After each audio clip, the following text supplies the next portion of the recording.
Thank you, everybody, for tuning in to the Move podcast. My name is Scotty Carlisle, and today we have a guest that has some real insight on branding and life experiences. And what a treat this podcast is going to be, because you're going to hear from somebody who has climbed almost every mountain and swam through every ravine in the marketing and branding world, give some real world advice and how he sees his own issues and what he's doing to create this magical word called congruence in his own life, and then whose lives that he's willing to touch and help. So thank you for tuning in, and get comfortable, because this will be a good one. How you doing, Rich? Fantastic, Scott. It's such a blessing to be here, brother. And thank you for asking me. So here's the thing. So the Move podcast, now I have 9 episodes up, and I'm releasing them every week. And I have a full-time production assistant that's actually helping me, making it a reality. And so, what you do completely fits in the parameters of the Move podcast. So Move is an acronym that there's a long story of how it was bestowed on my lap, but M is make a difference in other people's lives. O is offer up your time, talents, and gifts. V is to find victory in the small things, and that just means appreciate what you have no matter what the situation. And then E is to encourage others. And what you're doing encapsulates that to the nth degree, And so when I was, typically I have been interviewing people that have overcome some kind of adversity, and then Move is like a instruction manual on how they can get over their challenges or whatever it is. Because if you're feeling sorry for yourself or bad or hurt or whatnot, the best way to alleviate that is to move, is to do something for others and get outside of your own head. And so you're obviously doing that. And I figured, you know what?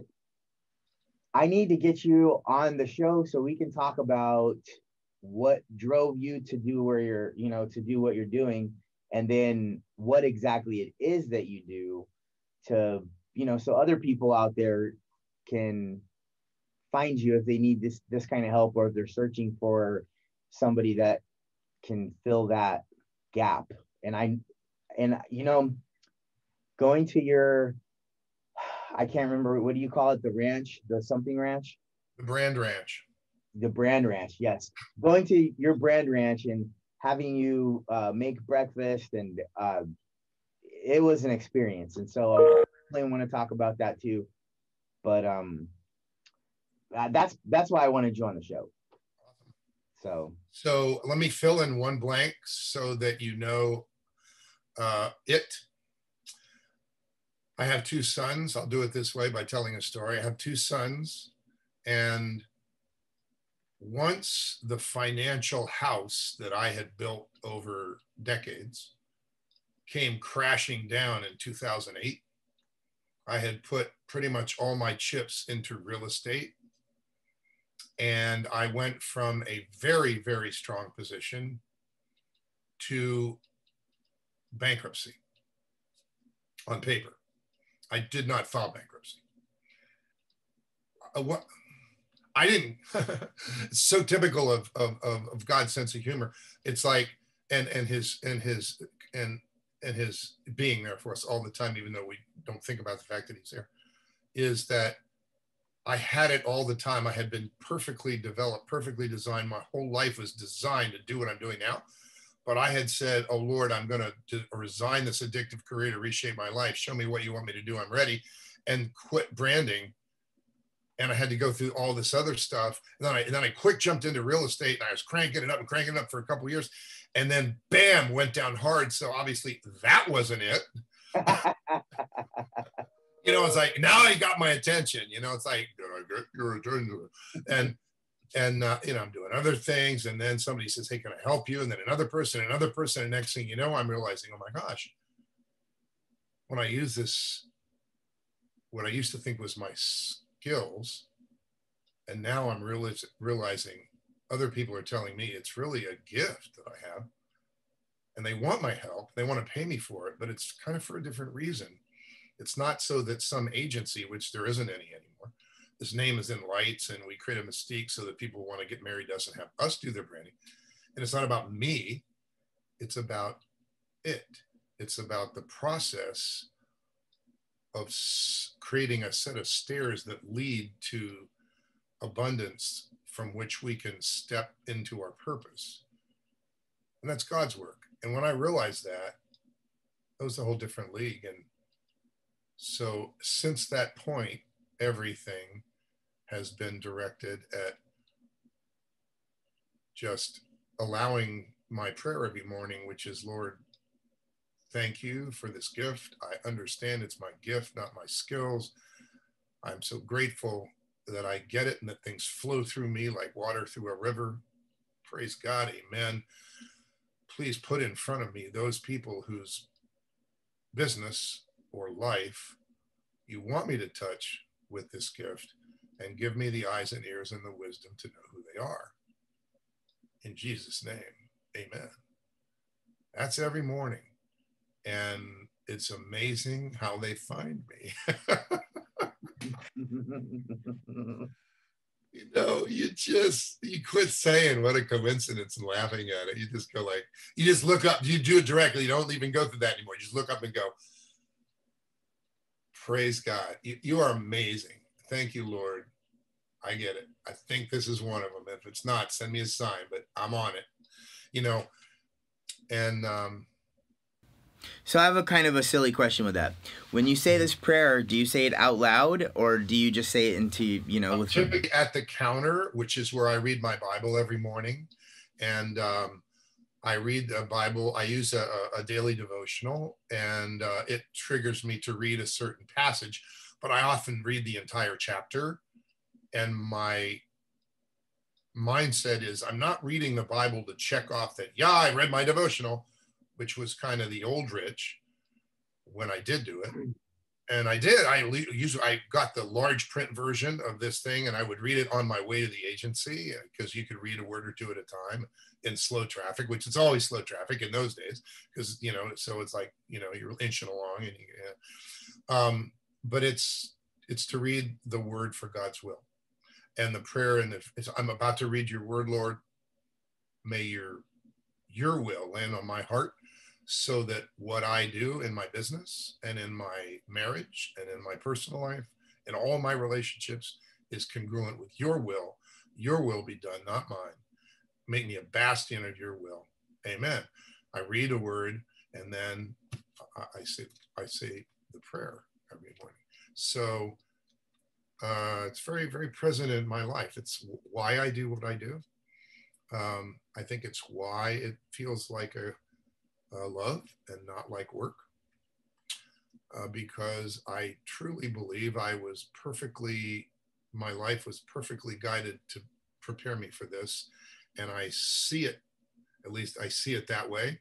And I constantly ask for correction and clarification, and to be able to see his will, whether that comes from a passage in the word that I read, or whether it comes from something that happens with clients, or, you know, in my work. But I've been on this little kind of a thought train for a little bit, and I'm reflecting at different situations in my life, and something that just happened, was it on Friday, as a matter of fact. And so the difference in prayer that you say internally as opposed to the spoken word. And I've had situations in my past where I have spoken out loud the prayer that I was thinking, and some tangible things happen that I can put my finger on and say, wow, that is specifically what I asked for. Like, for example, on Friday, I had to do a speech in Toastmasters. And my speech was called. You got to do a speech. You didn't have to. Well, that's true. That's a good point. I was able to. Thank you. Thank you. NLP train. Okay. But before I had, because it was called Forgiving Forgiveness. And it was the story of my little brother. So he got killed in a motorcycle accident. The guy that had pulled out in front of him fled the scene. And the court case took about 2 years, and the whole time I was giving the guy the benefit of the doubt, looking at him through forgiving eyes as it could have happened to anyone, only to find out on the day that court, it was the day that we had court, he was the most smug, arrogant, non-remorseful person I have ever experienced. And I was really angry at myself. Anyway, long story short is that I was angry at myself for forgiving him. But as I look back now, that state of forgiveness allows certain health benefits, whereas revenge, bitterness, blaming are the opposite of that, and it causes stress. And so I forgive myself for the forgiveness that I had. And so, but before I gave the speech, I had a little. That's tricky. It is. But before I gave the speech, I said out loud, because I didn't have it completely penciled out, the structure and everything. I said, God, let me. This speech isn't supposed to win a speech contest, but let me touch somebody's heart. I said that out loud before I went into the meeting. Well, in Toastmasters, people are allowed to give you their critiques via chat from Zoom. And literally, I had one specifically say, Scotty, thank you for your speech. It was great. My heart is feeling several things I can't explain. Not a bad thing, but thank you for that. I'm paraphrasing, but specifically said, you touched my heart, which is specifically what I asked out loud. And so I wonder if there's a difference in the vibration or the universe or something that we can't really comprehend, that when you say things out loud, it brings another level of energy or another level of power to it. I don't know. What do you think? I absolutely agree that it does. And it's biblical. You'll find it somewhere. And I can't think of where it is right now, but I swear it's in the book. And it talks about the power of the word, the power of the word. When you say the spoken word, good things can happen, but also bad things can happen. You can put something into the universe by the words that come out of your mouth. You can kill a relationship. You can break someone's heart. You can, defy the Lord. You can do all kinds of, when you speak. And so speaking is powerful. And speaking is not thinking. Speaking is speaking when it comes out of your mouth. And so absolutely, there's a huge difference. There's a huge difference. Even the people who teach, and I use this when my Empowered Youth Day, when I did this thing for teenagers, speak how to write an affirmation. Affirmations are written, but they're to be, you put your hand on your heart, on your lungs, and you speak in your most, knowing, confident voice. You speak your affirmation, and the affirmation is written in the present tense, not in the future tense, or it'll never occur. So it's like, I am a powerful world changer, right? You speak it and you feel it. There's a huge difference. I think, my sister was talking about that. I think it was Ezekiel, and he prophesied the word or his breath into dead and dusty bones or something like that. I don't remember all of it, but maybe that's the one. That's where it's referred to at one point. So I don't know. It's constantly an interesting thing for me. So well, there are passages in the New Testament about the tongue, the tongue, and how the tongue is evil. Has the power of evil. If you're and you need to kind of get over that and quit doing that. Bad language and it's the opposite of the passages of whatever is good, whatever is uplifting, whatever is worthy, whatever is whatever. Focus on those things. It goes with if you speak positive, it affects not only your life, it's kind of the pebble, and the ripples go out and touch the world, and your tongue is the pebble, and it can be a really bad pebble, or it can be a good pebble. So yeah, absolutely, Scotty. So I agree. I understand your premise about interviewing me, and how what I do is an example in spades of overcoming things or reframing, putting in perspective, and then overcoming, not only overcoming bad things that happen to you, but focusing and directing and moving yourself forward into the things that you're literally here to do, and reshaping all that so that you can just tear off the rearview mirror. Absolutely. And so, yeah, I think it'll be a wonderful interview, or perhaps a series. Interesting. It could totally be, especially nowadays. I think people need something that is, keeping them on a positive note, because there's so many drags on society. There's so many stress points. There's so many conflicts and issues and separations and divides and anger and bitterness, and there's just so much stuff out there. But everything that has a negative context also has a positive context, and it's your choice of what you're deciding to look at and to pour your being into. Because I've been on both sides of the equation, and it is a constant. It's not like one day you wake up and you're positive and like, oh, everything's rainbows and butterflies. No, you still step in shit. You still get sideswiped. You still have situations that happen that catch you off guard and that stir emotions inside of you. I think the difference is that you're just not dwelling in a certain place. If you choose consciously to be positive, you are choosing to take steps out of that. And while you're still going to experience the horrible situation, I think it doesn't last as long, and you can literally use that as a springboard to catapult you into where you want to be in life by your own design.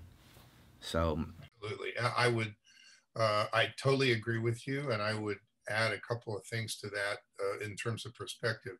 One, you get to choose not only how you respond to anything that happens in life, but on a bigger, behind that curtain, whom you listen to.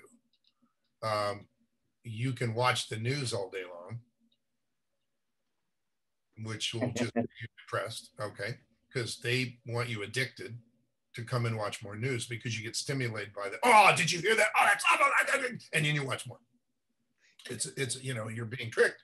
You're being, entranced into watching news. Don't do that. Or let's say you read you surround yourself with positive people, positive, uplifting people who get it, and whose skill set and mindset have graduated from the mundane and the being caught and trapped and stay in the negative, and they are the positive, and you surround yourself with them. Okay. But you also, you don't listen to the world, you read the book, you read the word. And if that's whom you listen to, your life's going to be way different than if the world has its power on you. And the world is at its worst is the guy who runs the world, is the evil one. And it's a real thing. There's dark. I just listened to, you met Ada Lloyd? Yes. Ada just recorded, and she sent me and things that, what do you think of this? This is Child Abuse Prevention Month, and she comes from a horrible background of child abuse. And she told her mom after years, look, Dad's been doing this. And her mom's like, you can't say that because it'll ruin our family. And she literally was disempowered by her mom. And she now helps people overcome that. And she told a story about a guy who worked for the CIA, and they created a detail to help get people attached to the United States whose kids got sexually trafficked, to get those kids out and back. And they had to leave the other kids who weren't connected to the United States. Oh, man. And it broke his heart. He left government, formed his own nonprofit, went back and got everybody. Oh, wow. That's cool. I just listened to it before I came on with you. And Ada, she's an example of she could still be hanging out in the negative land. She's not. She's now a change agent. She's a catalyst. And she's so articulate. And her business, she was an interior designer, and she was thriving, and it got crushed and bankrupt because somebody, a store that she really kind of put too much importance on, kind of swept her aside, and all of a sudden she was crushed and couldn't come back from it. And so she's still in that coming back period, but she still has this marvelous positive outlook and knows why she's here.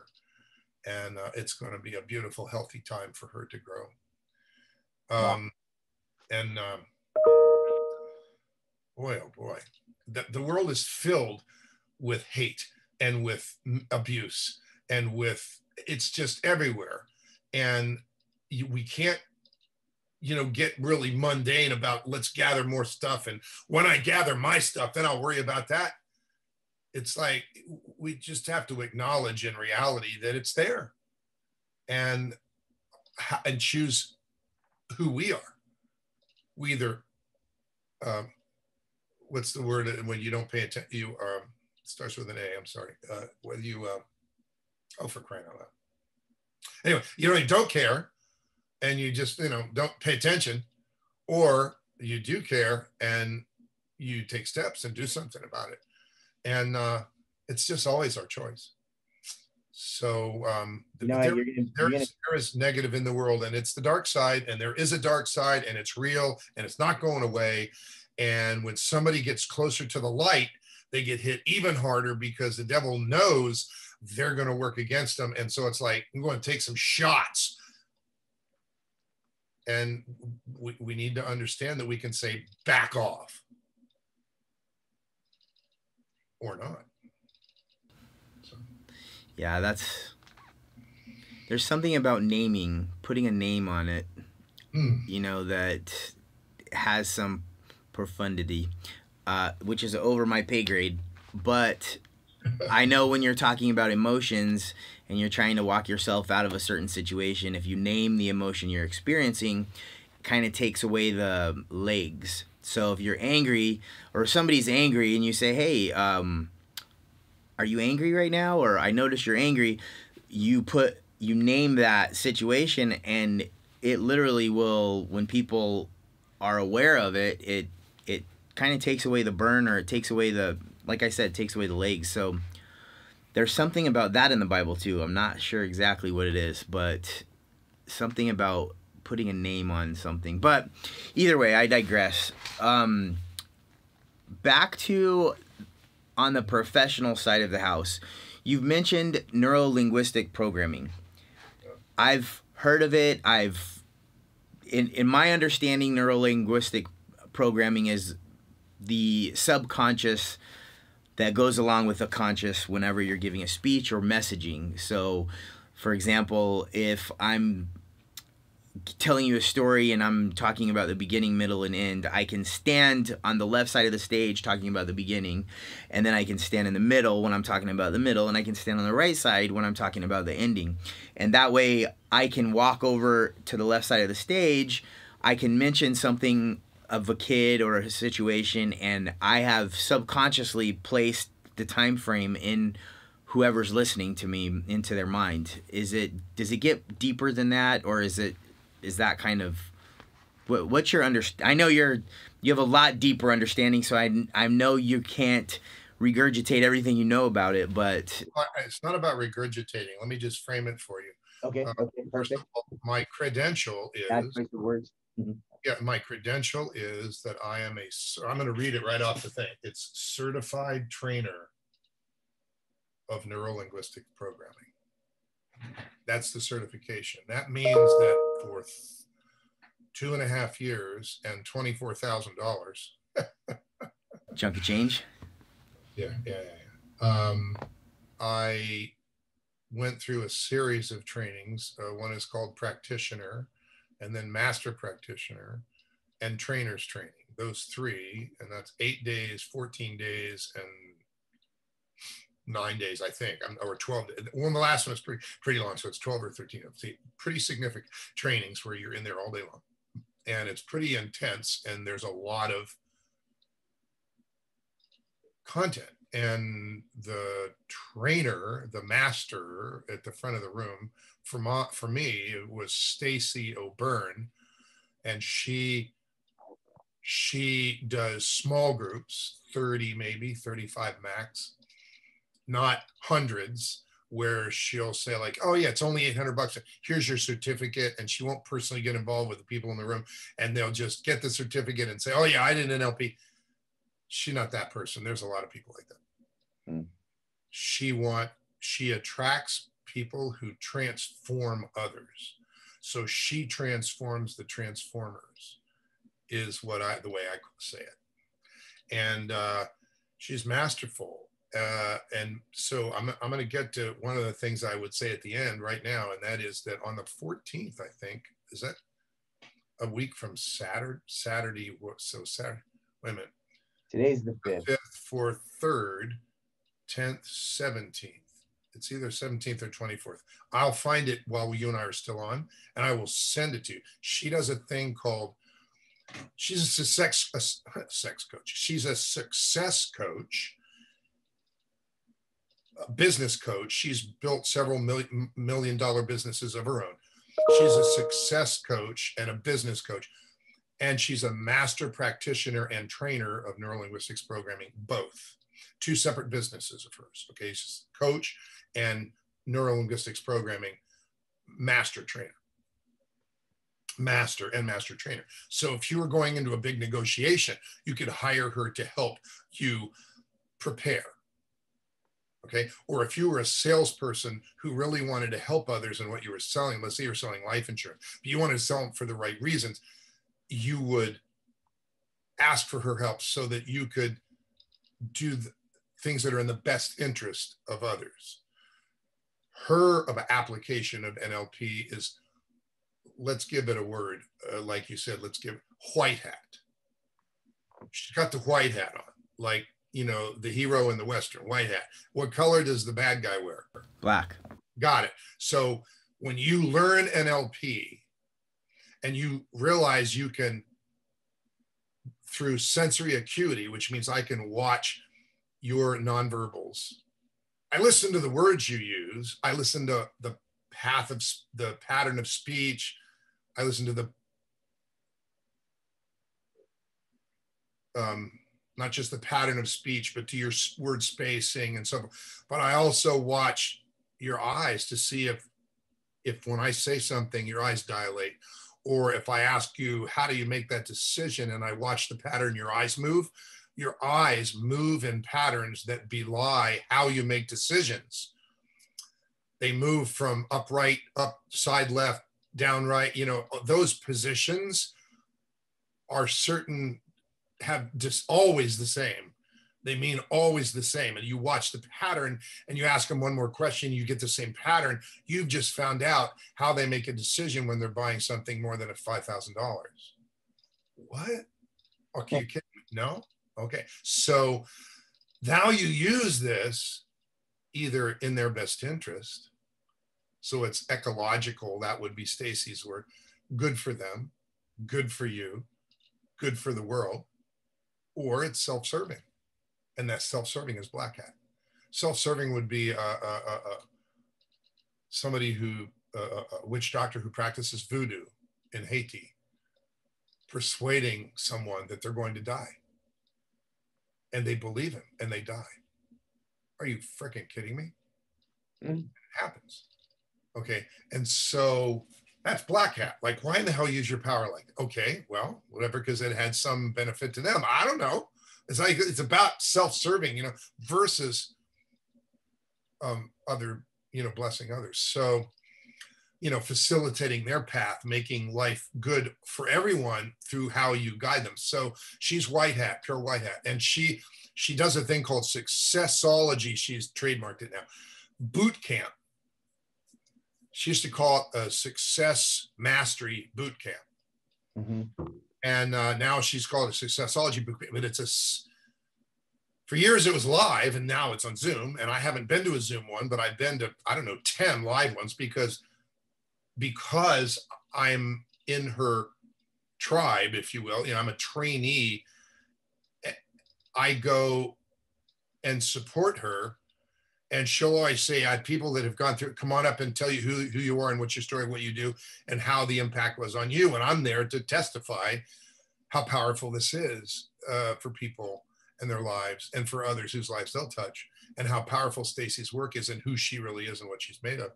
And so I've been to a lot of them, and these days they're on Zoom, and I've never been to a Zoom one, but she has them maybe 4 times a year. She could have them like 100 times. She did them like at a place in Fullerton, and then she did in St. Louis and other places that she's trained people that are now doing her work. But it's like it used to be a Saturday from 10 a.m. to 4. And maybe it's over at, 3:45 or 3:30. But it's 10 to 4 on a Saturday. It will give you an absolute window into an LP. The power of it, examples of it. She uses her own life. She's female. She's in the military.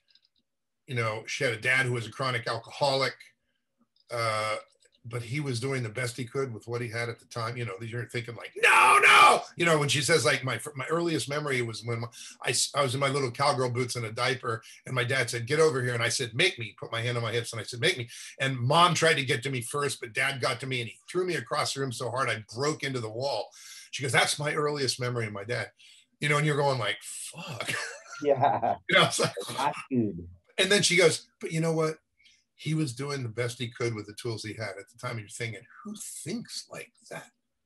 Right. I understand. So with that master who has trained me to be white hat and LP, and to use the skills and the mindset and the skill set for others' benefit, I love to send people to her successology boot camp so that they get a little taste.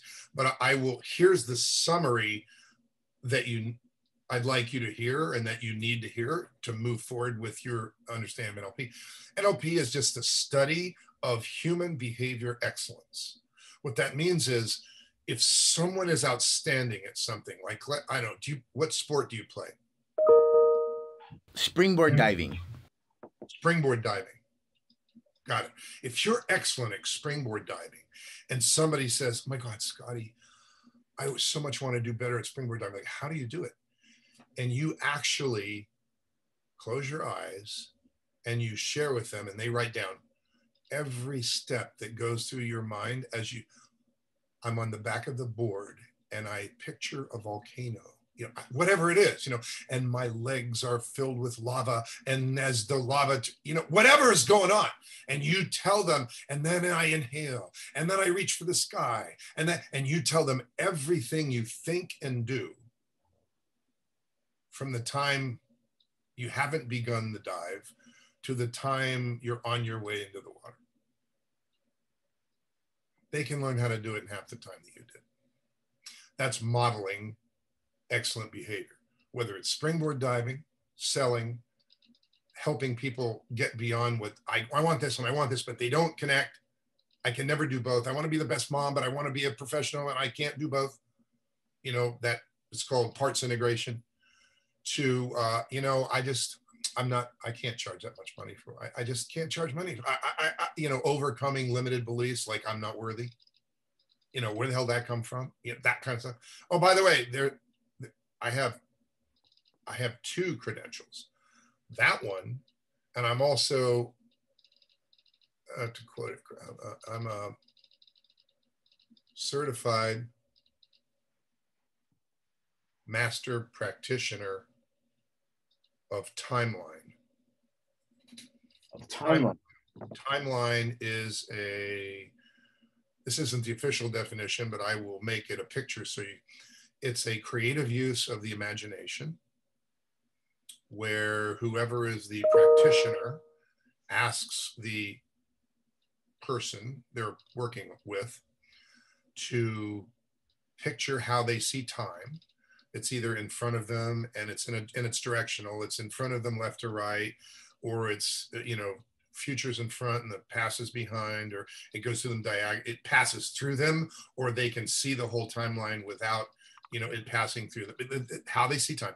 And then asking them to picture themselves rising out of their body and going up above themselves and getting onto their timeline and riding it in however way they want to. They can put in a little cart. They can, ride a unicorn. They can have a jetpack. They can use a magic cart, whatever. They just picture whatever, the way they want to ride their timeline, and taking them to points in their timeline. Let me do a piece of the script. Scotty, do you remember? I want you to close your eyes and tell me, do you remember a time, a very specific time? And what is the earliest time that you can remember where you encountered extreme and exaggerated anger? I want you to think of a time, a very specific time, as far long ago as possible, the earliest time you ever experienced exaggerated, anger. Mm-hmm. Can you think of that time? And you say, yes. And I say, how old are you? You go, I don't know. And I say, okay, if you knew, how old would you be? What number comes to mind? What number comes to mind? You go, 2. And you go, great. So you were 2 years old. I want you to go up on your timeline now. Tell me when you're up there. I'm up there. It's creative use of imagination. Point yourself toward the past, yes, and ride your timeline back until you're above that event. I don't want to know don't tell me about the event. It's not about the story. I don't need to hear it. Matter of fact, I don't want to hear it. Say, and that's not part of the script. That's just that that in advance. Like when I'm asking you, I don't want to, you can tell me the story, but you're paying me by the hour. I don't need to hear the story. Don't tell me the story. It's like, just tell me when you're there. Just say, I'm there. Okay. Nod when you're there, whatever. Not, and they've got their eyes, they're not in trance. They're just, okay. Tell me when you're there. I'm there. All right. I want you to go back before the event to a time before the event and before any events that led up to that event, and tell me when you're there. Where is that emotion? Can you feel it? No. Okay. I want you to go back above the event, turns toward and go back above the event and look down on the event as if you're seeing it on TV. You're not involved in the event. You are above it so that you don't feel the emotion, that you just see it. And I'm asking your unconscious mind, tell Scotty the lessons that you want him to receive from this event.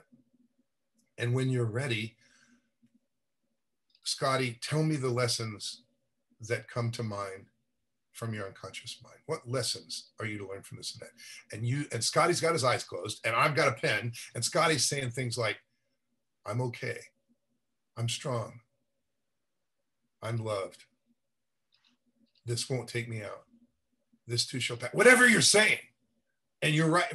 It's not trance. You're totally, I can say, like, open your left eye and you're there and you're Scotty, but it's a creative spot. And let me tell you something. Here's what happens. You come back to present, you come down and you say, okay. And remember, this was extreme, exaggerated anger. It was either, you were in the womb, it's like, is it before you were born or after you were born? It was after. And how old were you? I don't remember. Well, what kind of number comes to mind? I was before I was born. Oh, was it in the womb? Or was it in a prior life? It was in a prior life. And how many lifetimes ago? 7. What the fuck? Look, I've heard it all. It's like, but honest to God, Scotty, it's real. And so even if it's not real, the effect is real. And it goes like this. So you say, and tell me when you're back in the room. and open your eyes. Okay. So is that okay? Yeah. Okay. So do you want to test it? Sure. Right.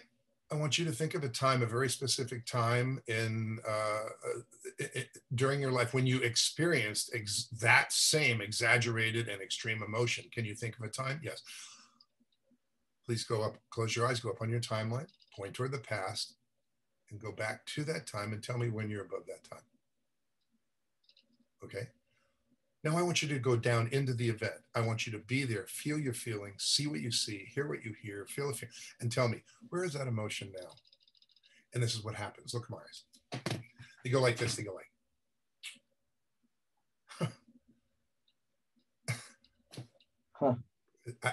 it's gone. It's gone. Are you fucking kidding me?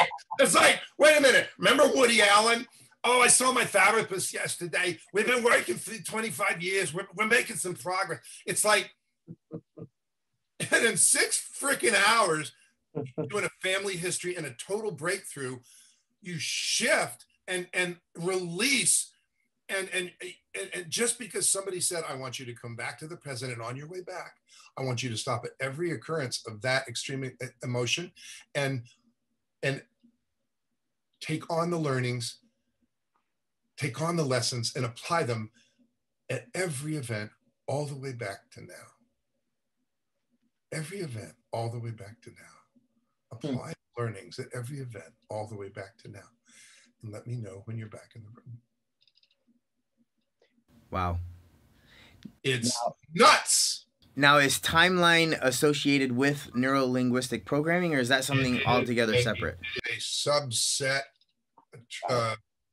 skill process that was created by one of the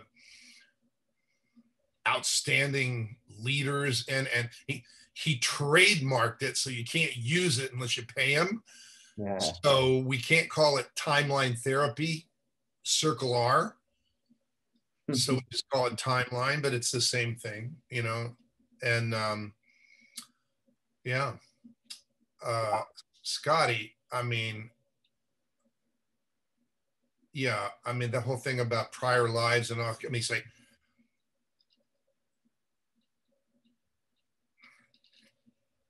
so my prayer before I left the agency was, Lord, I'm resigning this addictive career to reshape my life. Show me what you want me to do. I'm ready. And I prayed that for 6 months before the day I left the agency. And so I have said ever since then, I am in show me mode. And so, in other words, I want to see the hand. I know it's there. I just want to pay attention so I see. And so like, wow, I did that is not like, oh, that's God's hand. I want him, his praise God. I want him to get credit. I want God to get credit because it's not me. And so,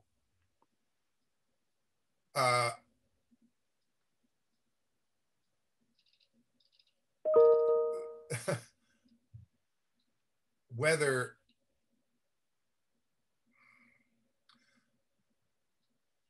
the timeline process and it is not a trick. It's not my telling you what to think. You don't even tell me the story. It's just a process that seems to connect the unconscious mind with the conscious mind, and the unconscious mind finally releases, because one of its jobs is to hold on to what it feels the conscious mind's not ready to accept. Whether that's you created multiple personalities as a child because you were raised by people in a cult and you had to watch young, animals being cut open and blood being drunk, and you were part of the ceremony. It's like, because that shit that happens. It's like, yeah, but it does. And it's like, or you were abused, or whatever. Or your dad gave your sister a banana popsicle and you didn't get one, and you always felt you weren't worthy ever since that day, and it logged on your cellular memory, but you didn't even remember it. Whatever. And shift things, because your unconscious mind connects with your conscious mind and it's over. What? Just like that. Somehow somebody figured that out doing clinical work with people that couldn't express themselves. So they found that there were patterns, and then turned it into a science and perfected it. And Timeline came out of that arena, and there were a couple of people, Grindler and Bandler and Virginia Satir and Todd James, who was behind Timeline, all these people who were heavyweights 20, 30 years ago. And anyway, Stacy had said to me, I want you in my work on August, and it was June. And I said, well, she goes, you have no idea how you already have this phenomenal power. And with this skill set, mindset, tool set, you will go to it'll take you way higher in your ability to be flexible, to listen, to help people in the way you do. You just have to trust me on that. And I want you in my room in August. And I'm like, well, how much does it cost? She goes, that's not the point. It's $3,400. And I said, Stacy, Jesus, I don't even have a business to speak of. And she goes, well, don't talk to me about that. She goes, what can you afford? About $100 a month? I'm like, well, I would be difficult to scrape to. I mean, we're in the midst of it. It's a mess, She goes, 100? And I'm like, okay, maybe until like January. And then if I'm doing business, maybe 200. And then another year, I'll change it to 300. And she goes, great, see you in August. Never talk price with a person trained in NLP. And I'm like, okay. And I was there, the prac is 8 days. And I think it was day 2. It might've been day 3, but I think it was day 2. I went up to her, after lunch, middle of the afternoon, at the lunch break, or middle of the afternoon break or something like that. And I said, like, Stacy, I want you to hear this. And she looks at me and goes, what? And I said, I get it. I'm in the whole way. I don't care. Just get me all the discounts. I'm in the whole way. You don't have to pitch me I'm in. I get this. I want this. She goes, you mean all the way through trainers training? Yeah, whatever. All the way. Okay. And that was what happened. So, and you hear what I do with other people. Like they say, look, I really see the value of this. I really want this, but I just can't afford, whatever. I tell them the Stacy story, and I say, you write down what you think you can afford. And if I accept it, you're in. And if what's supposed to happen is you're in this work, that's the most important thing. Get in the work.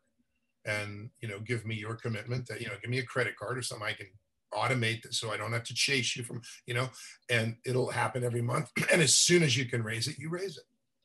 Just send me a text. Hey, change that $200 to $350 a month.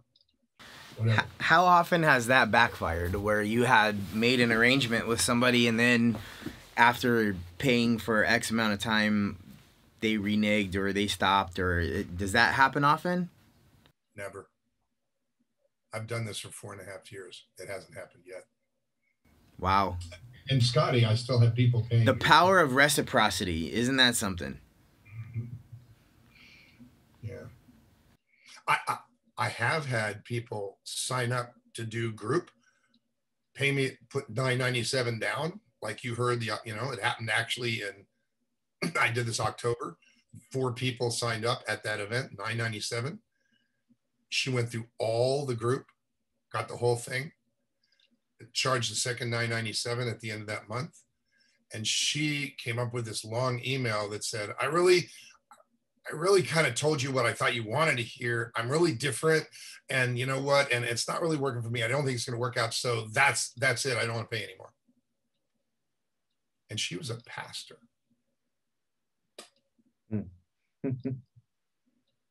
And I just looked up and said, Lord, I can be litigious, which I'm not, or I can release this. And I'm not even going to respond. I'm just going to take her off the automated merchant service so that she doesn't get charged anymore. And I think the answer to the prayer is she's not one. Because if I'm not supposed to be moving, if she's not connected and uplifted, then she's actually not on your team, which is weird because she's a pastor. or she's going down such a wrong road that she's going to have to come back and say, let's do this again. I'm in. Because right now she's taken off on her own way, and I don't think it's your way. So I'm releasing her. I had to do that, but I'm over it. It's not about the money. If it were about the money, I'd be chasing her and going like, no, you were in every day. I did my job. You need to pay it. I don't care if you go. And you're telling me you were disingenuous. You don't have to pay me because you were disingenuous. I could have sent an email back.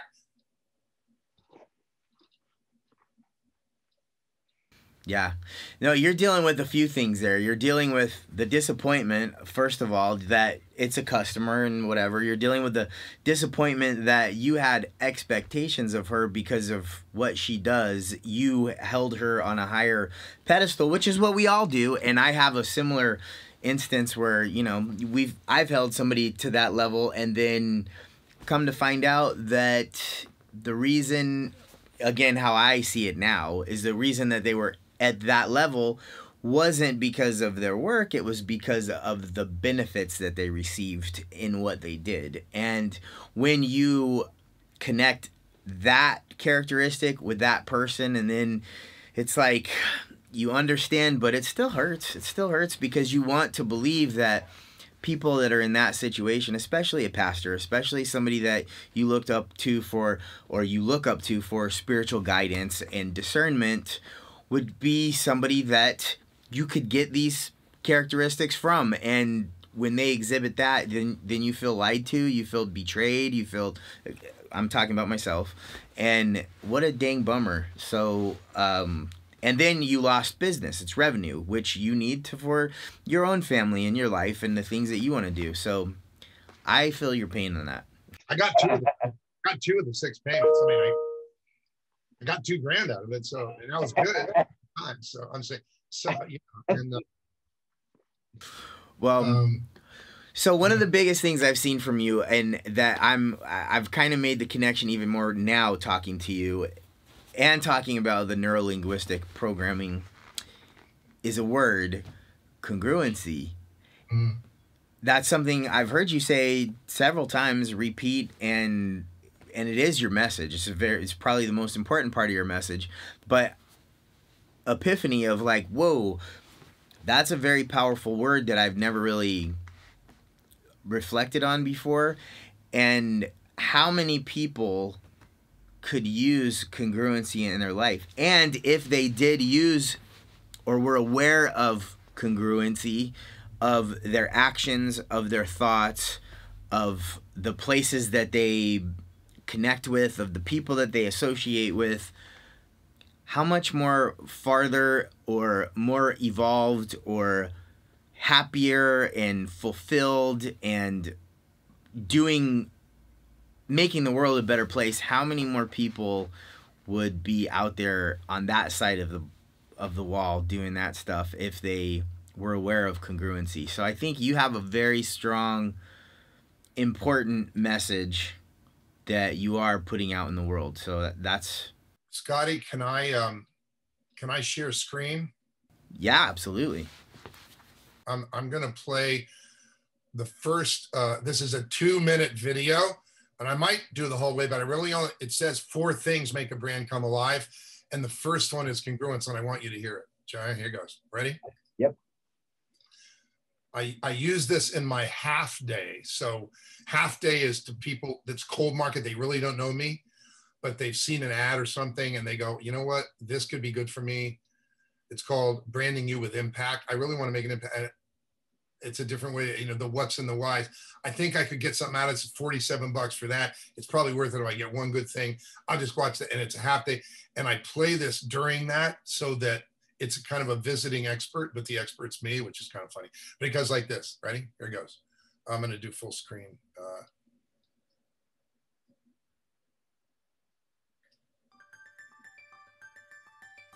Well, there's really 4 things. First of all, there's congruence. There's a person behind a brand. And maybe it's the executive of the company, maybe it's an entrepreneur who's created a business, or maybe it's a business owner who is developing the business or rebranding the business to take it to another level. But inside that person, there is the vision of, you know, who they are and what they stand for. And if the brand that we define for that brand to become is not congruent with the person behind the brand and who they are and what they stand for, there will always be conflict. And that person will have conflict. And so it behooves us in the very beginning to make sure there is congruence between the creator, the champion of the brand, and what the brand stands for. Okay. Secondly, consistent. So that's the congruence chunk. And for if what I was saying was, take Apple Computer for example, you know, look at Facebook, you know, or let's take you know, Nike. It's not relevant to people. They're like, I'm not Nike, I'm a one person, you know. This is talking about what's inside you. And if people aren't dealing with who they are and what they stand for, one of the messages is deal with it, for God's sakes. Ask yourself. It's like, what, you know, if you just graduated from college with a degree in finance and you're headed to Wall Street because you've heard you can make all the money there, and now you're finding out that you have to do this and you have to do this, and you're thinking, wow, I don't know, that doesn't feel good. Hello, it's a sign you're going to be in conflict. And if you're thinking, well, I just put up, or somebody's saying, no, we don't do it that way. As a matter, we cut this corner and that's the way we do it here. So you have to do it here or you're fired. And it's against your ethics. And you're thinking, well, I'll just do this until conflict, whether it's what you stand for or whether it's moving aside your integrity for a moment, or moving aside what you believe in for a moment, or putting something on the back burner while you do something you feel you have to do to get ahead, all those things. Or, you know, I've heard this, you know, there's billions to be made in pornography. It's a great business. I mean, it's not what I believe, but hey, it's a great business. You know, depending on who you are, hopefully there's conflict, you know, or what Ada was talking about this morning. Oh man, you know, I can tell these orphanages, take the kids whose parents have died and they're really orphans, there's nobody left, and sell them on the white slave market. And you can add to your money and actually run the orphanage. And they're in Russia or they're in South America and they do it. And how do kids that are that young get in the white slave market? Because they get sold by people whose responsibility is to care for them. You got to be freaking kidding me. Yes, it's true. And Ada spoke about it in their thing this morning. It's like, okay, they're either totally dark side, and that's just who they work for, and they're unredeemable. Well, of course, we're all redeemable, so I can't say that, but they're like heavily on the dark side, or they train in NLP, you know, and they're using it to get people to do what they shouldn't do. But when they do it, the person who does the NLP, uses the NLP skills, gets a benefit. But the other people, they find out later that, you know, it really wasn't in their best interest, but it's too late. That kind of stupid stuff. But there'll always be conflict. And for the people who care and hear this, they're in. Scotty, it's not everybody. Not everybody's ready. They're just not ready. They don't know themselves. They don't, you know, whatever. But for those, I'm after those who are determined to make an impact on others' lives. So they could be in their 20s. I've had clients in my 20s who were, you know, 20 going on 50 in their wisdom. But there are people in their 40s who aren't ready. They're still in or they're still doing what they think they have to do, or they're just not present, you know, or whatever.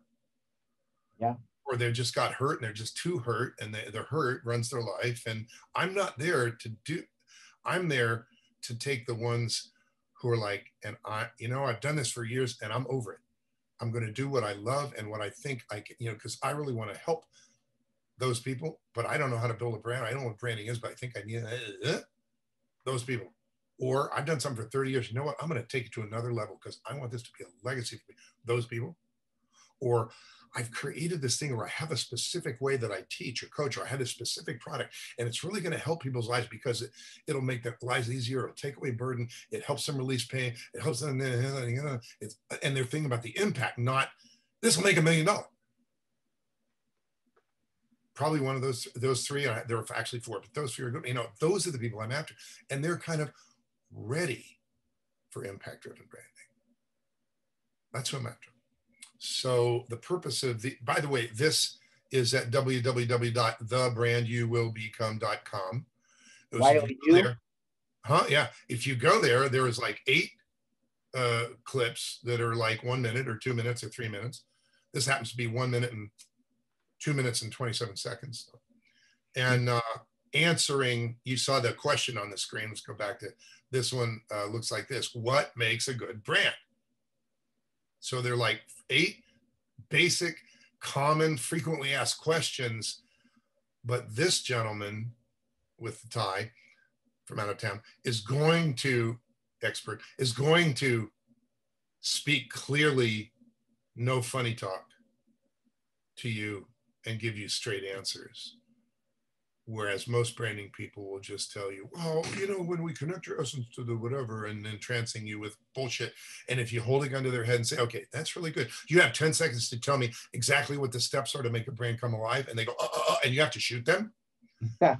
That's pretty much everybody, you know, a lot of people, because most people just they're not in the business, if you will, of teaching it, because then they give their juice away, but they don't know it anyway. They just do it and claim that it helps with your brand because they're so creative, because they have a background in design, and they're going to create your logo because that's going to help your brand. Logo is marketing execution. Thinking that it's the brand is bullshit. It's miscommunication. It's literally putting you on the wrong track. And many people think it's the brand. So the people who sell logos, that's what they say, because they'll sell you a logo right now. I'll tell you, don't touch the damn logo, except in 2 times. You just got bought and you have to, or there's some significant change in what you do and how you do it, and you need a device, a strategic device, a way to get people to pay attention. Now you advertise the change in the logo, because it puts a spotlight on what's different, and now you get credit for what you need to get credit for to move forward. Those are the only 2 times. Other than that, you're wasting your time, wasting your money, and don't freaking do it. I don't care what your mother says. I don't care what your partner says. I don't care what you think, or, oh, I came up with this idea, and what do you think about that? That's nasty. That's like you don't have a desire brand triangle to look at and go, next. You don't have the power of next. And so you'll just take any shiny object. If it's shiny, you know, it's like, yeah. Well, okay, now let me put this in context here. You're saying this is coming out of your mouth, but who are you to make that kind of comment? Do you have some kind of a marketing history where what I know there was, you were on some pretty big marketing board, and this is what you've done for so long. So that's why I just want people to understand that you're not just some person saying this. Like, you've been living this marketing beast pretty much your life. And so what are your credentials in marketing? Okay, so here's what I'm going to do. I'm going to send you an email with no email in it. It just has my PSs, and I'm going to bring that up right now, and I'm going to point it out. So you give me a share screen. So here we go. Ready? On the share screen, you're going to get something that looks like this, and there's going to be 2 PSs here, and they're the registration links for my half days, which I would love if we do this. I do 2 half days every other month. I would love for us to do our first of a series in time before, and have it put out there before April 15th or April 24th, to be able to say, he's got one of these coming up, check it out. But if not, the next 2 that do cold market of people that don't know who I am will be in, this is April, so June, be 2 in June. Okay, but let's do this. I'm going to click, and I have to reshare because it's going to take me to a different screen. So hold tight. There it is. Hold on, let me get on the screen. Yep. Hold on. So here's where that link leads you. It's a landing. Oh shit, hold on. Landing page. It looks like this. Oh, it's getting weird. Oh, wait. Wow. Hold on. Wow. Okay. Looks like that.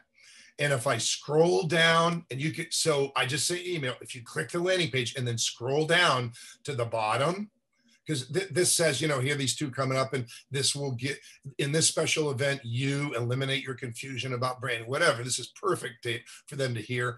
And it goes down here, and there it is. The bio. So Rich, founder, CEO, Rich brings 44 years of experience defining and languaging brands and then marketing them. As a certified global branding consultant with partners worldwide, Rich defined brands in their language for companies impacting hundreds of industries. He took a radical sabbatical from his high intensity career to reshape his life. And he studied to become a certified trainer of Neuro-Linguistic Programming and Timeline, as well as a certified master of training. Today, he chooses to share with you possibilities he sees in your brand and how to achieve them. He multiplies your insight about how your brand creates impact, and you will feel it firsthand as he accelerates people toward their desired brand and toward their true purpose. So, and he co-authored these books. So the credentially stuff is there.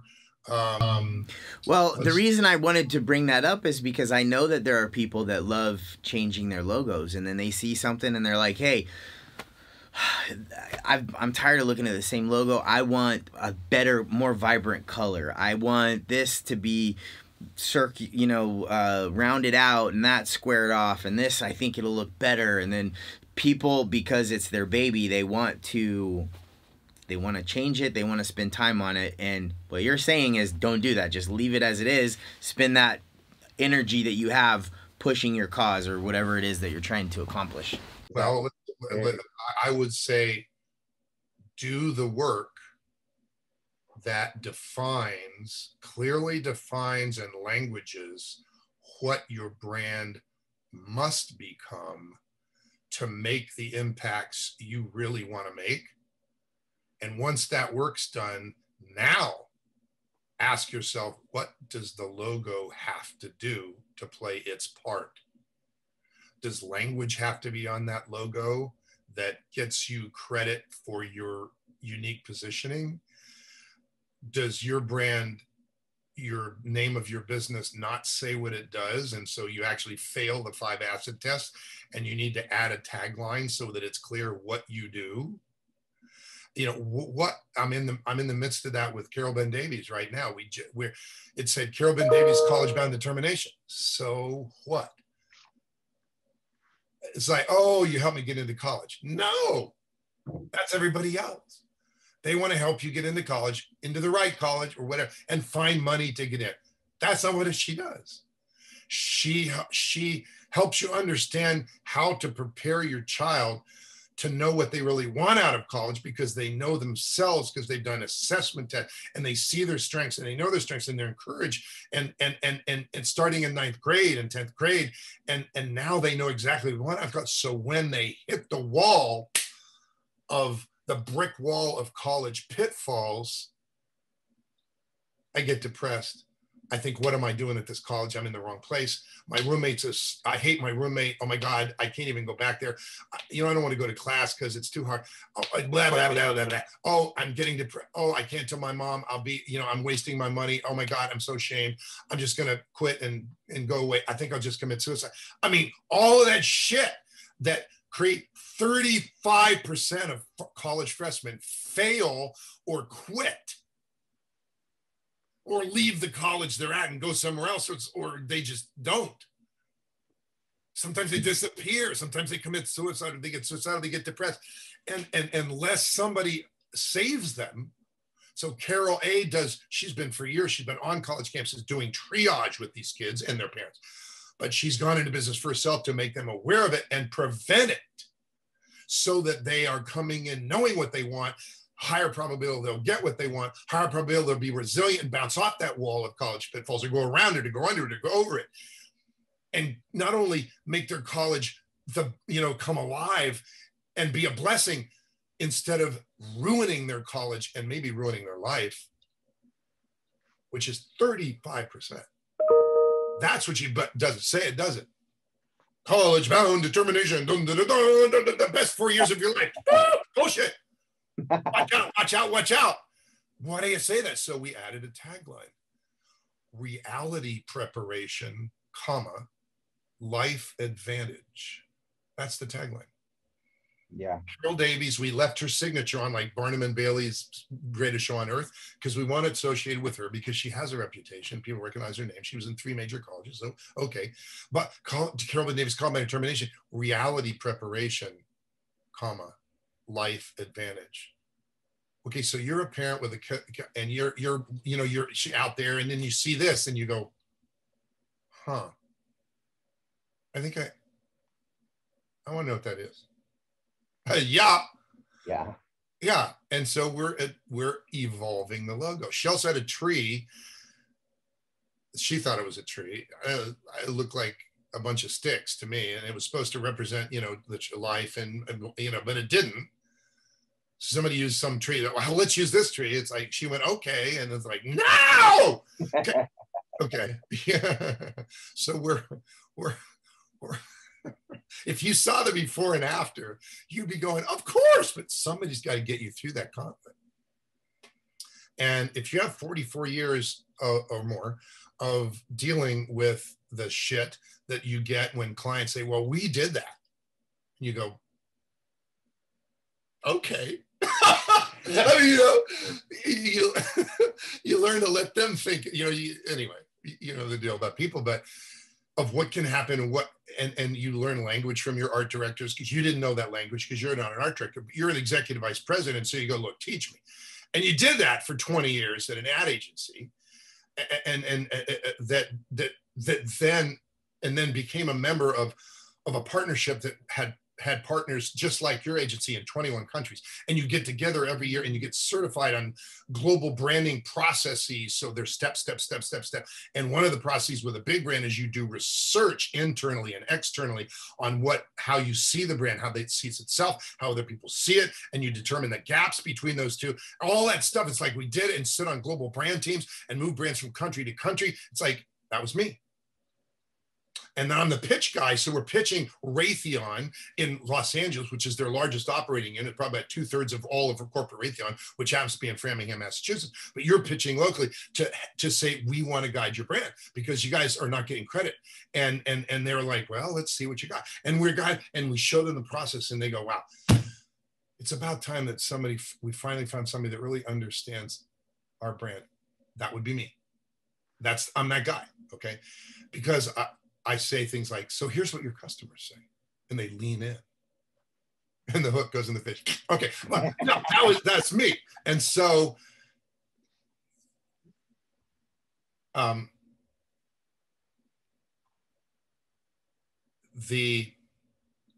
got that guy who's got all that history, but now it's not for the same purpose.